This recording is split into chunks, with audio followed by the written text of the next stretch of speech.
friend Alawi was saying. Thank you, Your Excellency, and welcome to Mombasa. You know, it's said that government world over, they're not very good in telling their story. And when they attempt to tell their story, people also don't believe them.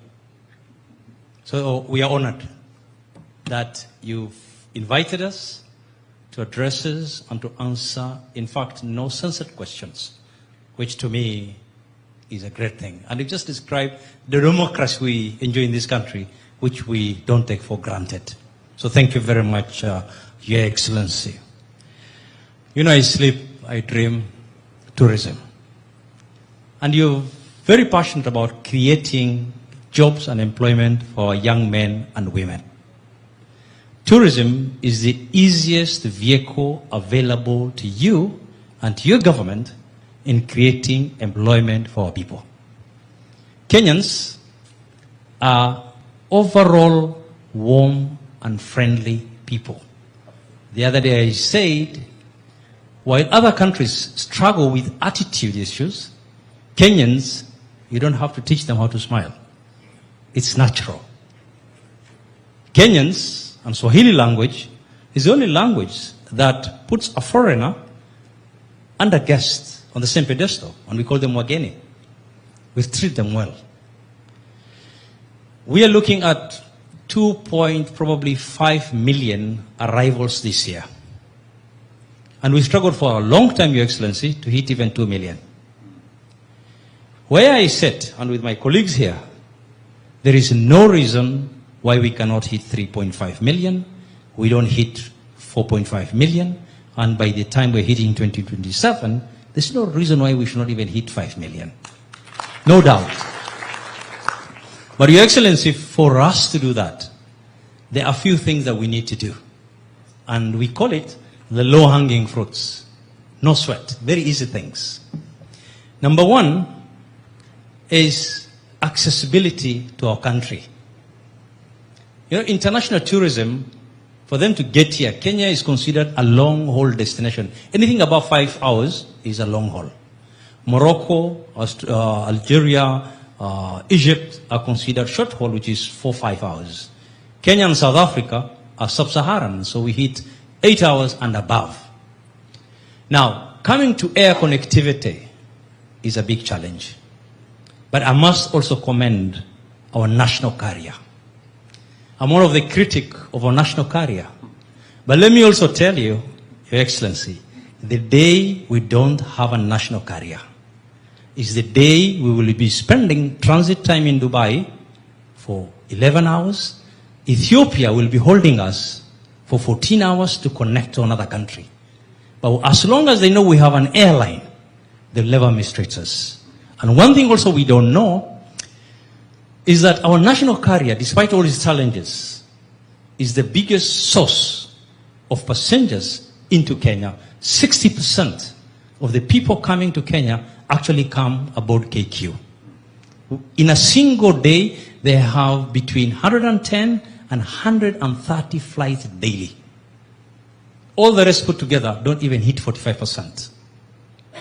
Now that takes me, before I come to the open skies, Your Excellency, please address the issues bedeviling our national carrier. We've been bailing them out year in, year out. But there are some fundamentals that need to be sorted out.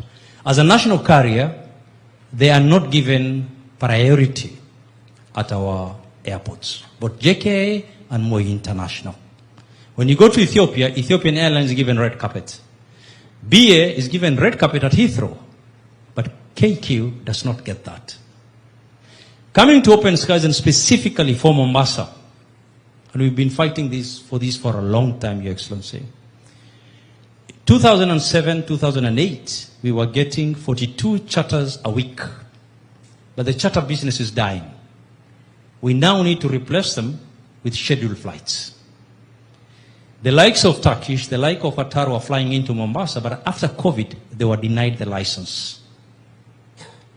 And we are told we are trying to protect our national carrier. If Kenya Airways was flying to Istanbul, we will not be asking for a flight to Istanbul, Your Excellency. When you take an airline like Turkish Airlines, it's going to connect Mombasa to 18 cities in Germany alone. You take an airline like Qatar, it's going to take us to over 125 cities globally.